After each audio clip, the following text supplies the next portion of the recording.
Hi, I'm Claude. And I'm Jess. We are corporate employees by day, entrepreneurs by night, and work besties for life. Join us as we explore how work besties lift each other up, laugh through the chaos, and thrive together in every industry. Work besties! Hi, everyone. Welcome back to the Work Besties Who podcast. This week, we have a very special guest. Her name is Carolyn Sophia. She's super passionate about self-acceptance and resilience. She's, in fact, an advocate for it. She had this feeling of being somewhat of an outsider, and she struggled a little bit with that and finding friends and fitting in. In fact, she found out early on in her schooling, she was diagnosed with NVLD, which is nonverbal learning disability. She then had a very life-changing experience, which once that occurred, things in her mind shifted and she had a very different perspective. So through therapy and mindfulness, she really transformed her struggles with depression and anxiety. Today, we're here to explore that journey with Carolyn and talk through how she's really overcome in an authentic way, grabbing those connections, not only in her everyday life, but also in the workplace while she finds her own work besties. With that, we want to say welcome, Carolyn. Thank you guys so much for having me. It's great to have you on. I thought first we could kick off with talking a little bit about NVL. Would you mind giving us a little bit of background on it? So nonverbal learning disability is actually something that a lot of people don't know about because you're highly verbal, but yet you struggle with like conceptual skills. Parallel parking and parking is still a little issue for me, like spatial awareness and all of that sort of stuff. And it does affect you not just in school, it's also in life. But when I was in school, I was in remedial math. I was taking all those classes. And then when I found out that I had my learning disability, I actually went to boarding school for kids with learning disabilities like mine. And it was awesome because I felt like people understood because other people had their own learning disabilities. And so that was really nice to have. And it definitely also affects me in other ways, like socially.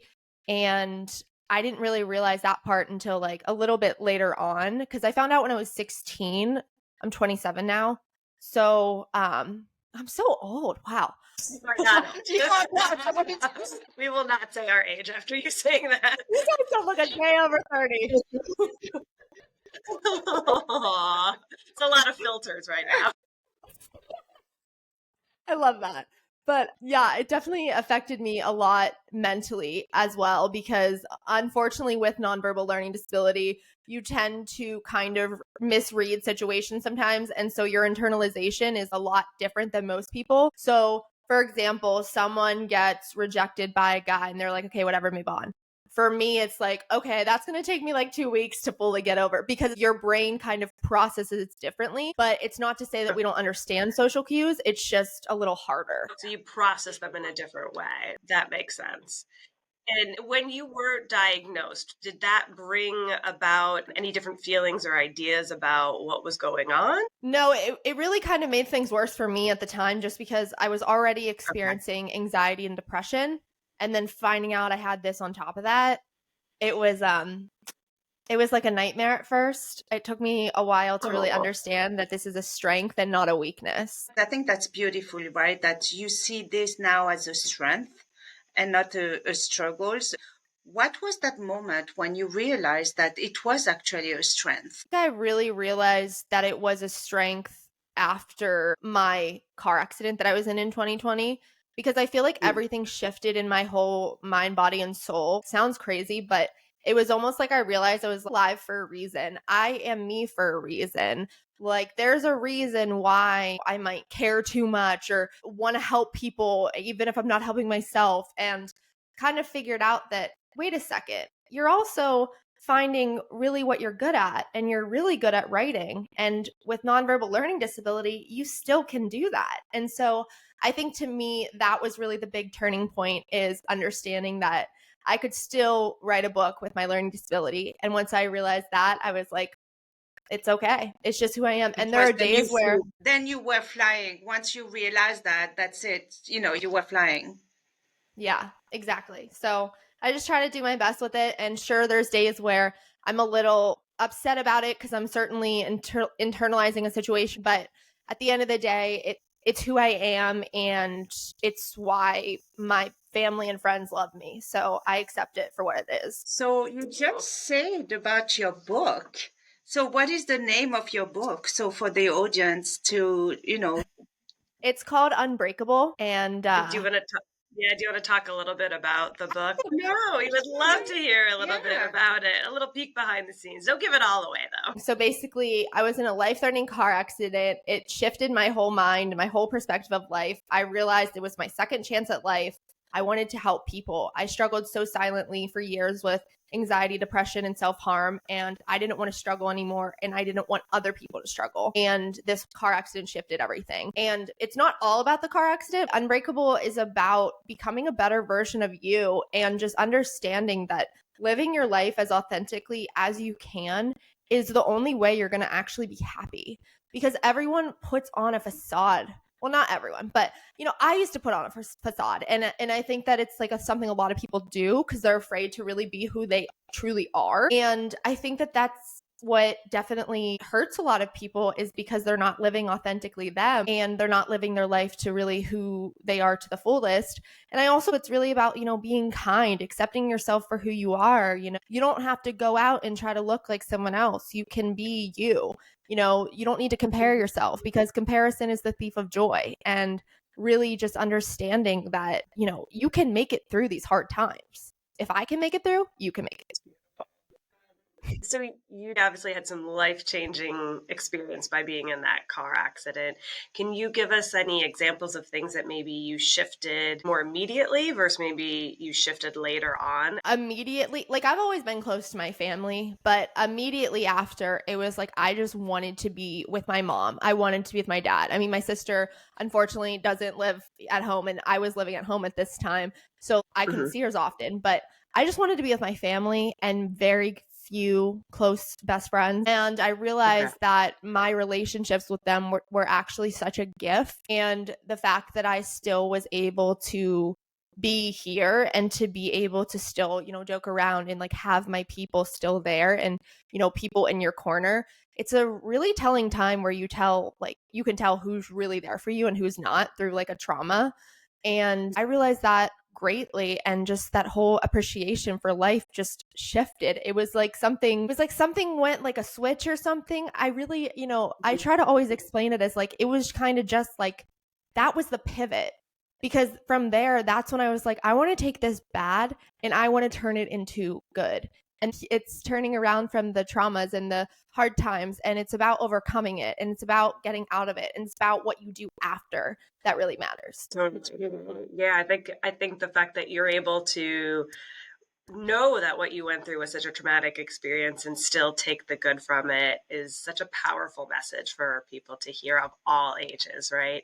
Not just the young. You did comment about how there were certain things that you learned about your own self from it. Did you have any additional coping mechanisms that helped you as you decide to now be this authentic self? I think that really started with writing. I had no idea how much I loved writing until after this car accident. And I think that's crazy, because writing papers and reading and stuff, I used to hate all that stuff, and now I love it. Writing is so therapeutic and a healthy coping mechanism that it's not only just writing the book, but I also love music. I'll write songs. Even if I don't do anything with them, it's just a way of getting my feelings out.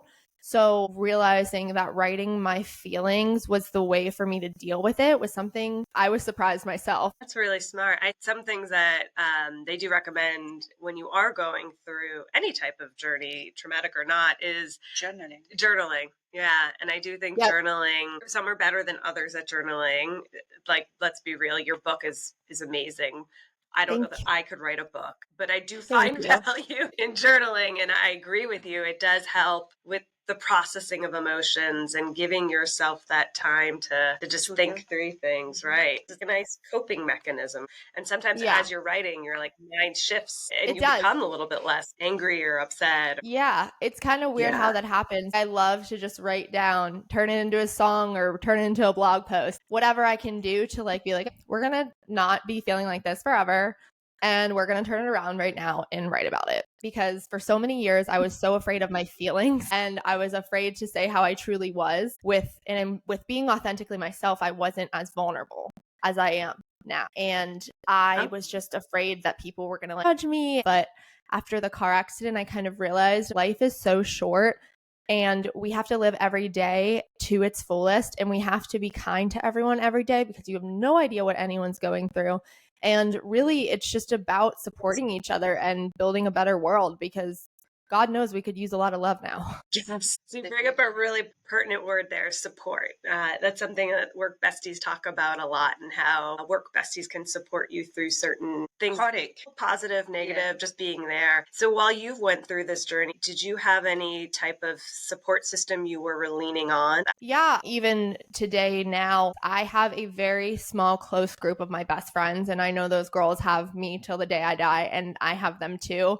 And it's really special to have that too, because I really didn't have a lot of friends in high school before I went to boarding school. Like, I was not the popular girl. I wasn't invited to the parties. Like, guys didn't like me. Like, I really just didn't fit in. These girls are the most special people in my life. And so besides them, I would say my family, but it really did come down to finding friends who were like family. And that's the really special part, is finding people who want to support you when you need supported, and also someone who is going to be there for you when times are rough, but also is going to be your biggest cheerleader when you succeed. Because that's the thing, is I just want all of them to do as amazing as possible, because they've helped me in so many ways. They don't even know how many ways they've helped me.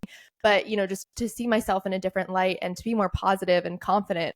Carolyn, with having NVLD, is there certain things or ways that you went about finding friends? Do you have any advice maybe for those who have I think the biggest Yeah, I think the biggest thing, and really just anyone, it's not even just if you have nonverbal, but I think it's all about being open-minded, and it's about being willing to meet new people and to meet new friends. People are so close to just staying in their little clique, but it's okay to step outside of that, and it's okay to befriend the new person. I think that's so important, because as someone who has been the new person, I appreciate that, because I'm like, okay, people actually are caring and wanting to get to know me. But it does take time, and I will say it wasn't something I just developed overnight to be able to go up to like anyone and be able to befriend them. But I think that it really just comes down to the fact of being open-minded and being kind.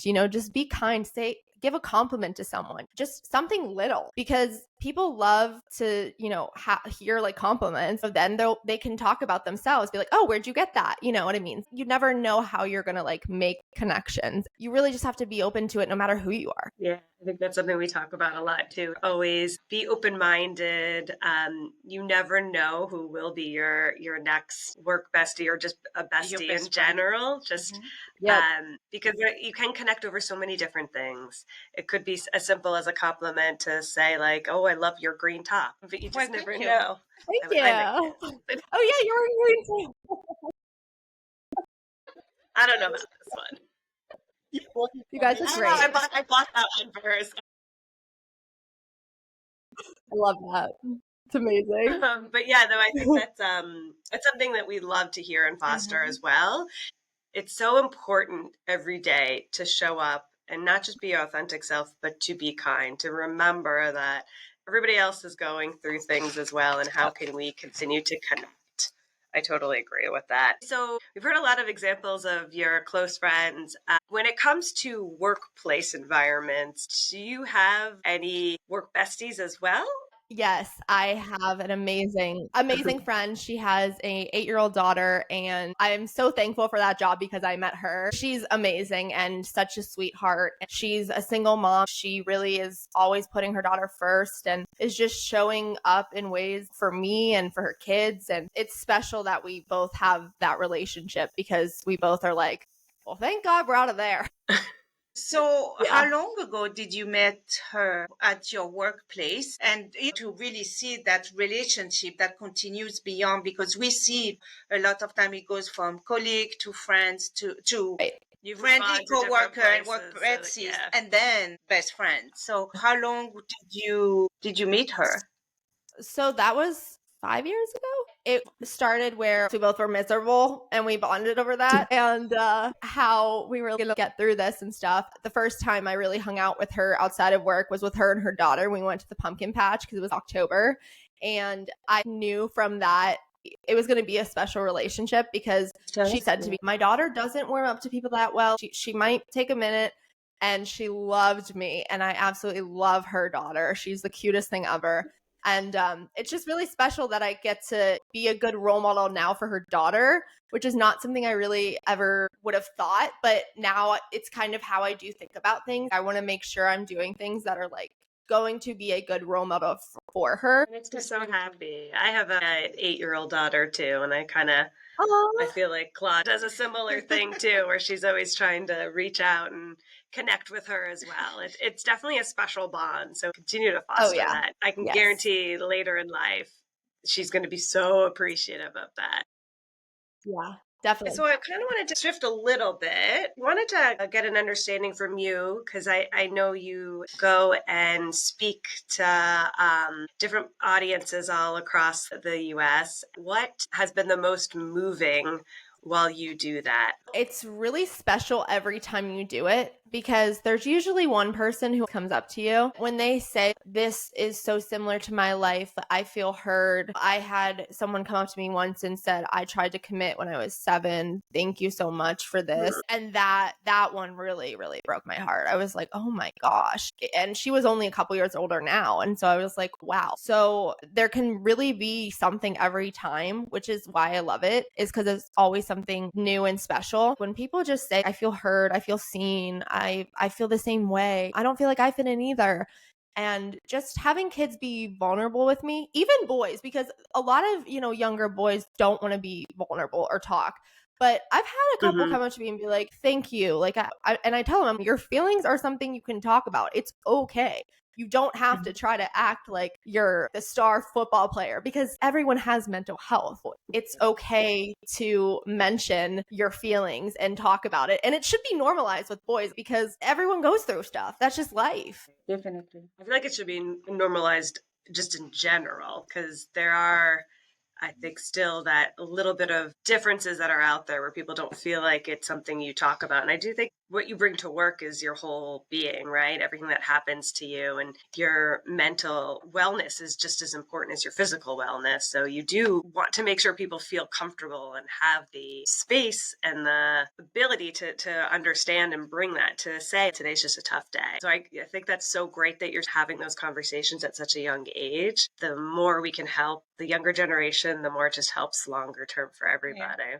What I love it actually is that there is a shift with mental health. I think that was really brought more and more now. It is a lot more accepted than what it used to be. Yeah, therapy in general too. It's good you mentioned that. Was another kind of support for me that I totally forgot to mention. I have the best therapist ever and she has helped me so much and I'm just thankful I've had that support and guidance. There was actually one point where I was really, really struggling and I was missing appointments and I wasn't taking therapy seriously. And she said to me, I can't help you anymore if you can't help yourself. And that really hit hard because I was like, oh my gosh, I have to stop canceling. I have to take this seriously because this is serious and I need to stop acting like my mental health is not something to be taken care of because it does need to be taken care of. So I'm honestly really grateful for that because she kind of helped me pivot and shift it around. And I feel like that's the biggest thing too, which I try to tell people now is like pivot from what broke you. If you went through something and it made you a terrible person,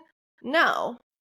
Make that turn you into someone who's resilient and kind and someone who knows how to get through hard times. Because I think it's just like you don't fight fire with fire. And I really just hope that people learn that because we're all just trying to do the best we can. And to be honest, no one really knows what's going on. No one has it figured out. It's just the truth. Carolyn, you definitely hit on a really pertinent comment about how every day you show up. And if one day you don't show up your best, don't continue that.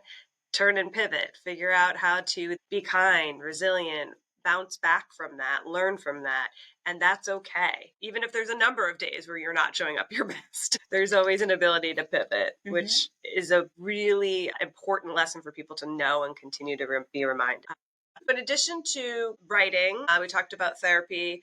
Are there any other coping mechanisms or ways that you deal with anxiety or any kind of depression within the work bestie world? Sometimes they come to the work bestie to talk about it, and it's always great for our work besties to have other ideas of things to help with. I think it starts with gratitude, because we forget so many times a day. I mean, at least I do, like how lucky and grateful I really am for this life and for still being here. And I think if you have a job, if you have the ability to go to work, that's a blessing, because some people don't and can't have that. And so I think gratitude was a big thing that shifted my whole life, because I just look at things so differently now.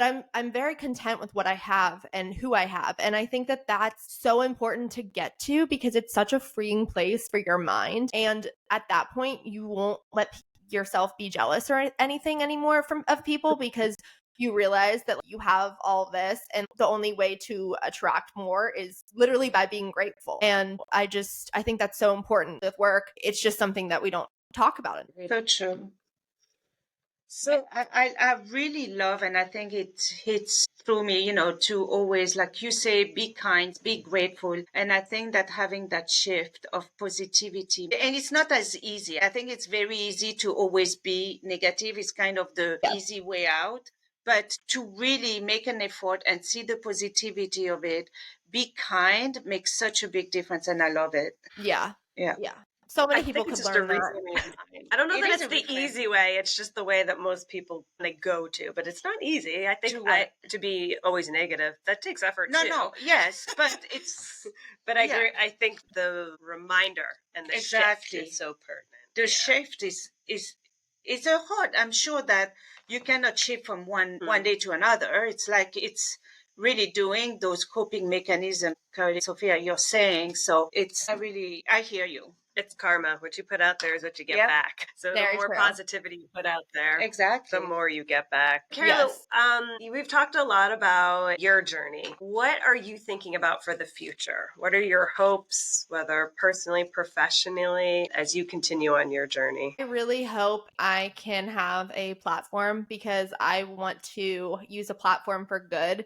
I want to have a platform so I can work with brands that give back to animals and brands that give back to mental health. So I want to continue doing that. And I want to continue doing as many speaking engagements and just being as grateful and happy as I am now, because it's taken me a long time to get to this place in my life. When there were times where I thought I would never be happy, and I am. And that's just by myself, not from validation from anyone else. I truly am happy because I know who I am, I know my worth, and I know what I bring to the table. As women, it's so easy sometimes to undermine us, even in the workplace or whatever, and not understand that we are working just as hard as men. And I think everyone should just understand we're all doing the best we can. And I really do want people to be happy too. I want to be able to provide that. A book tour would be nice, but there's just a lot of. Is there another book in the works? We would love to see that too, or maybe songs.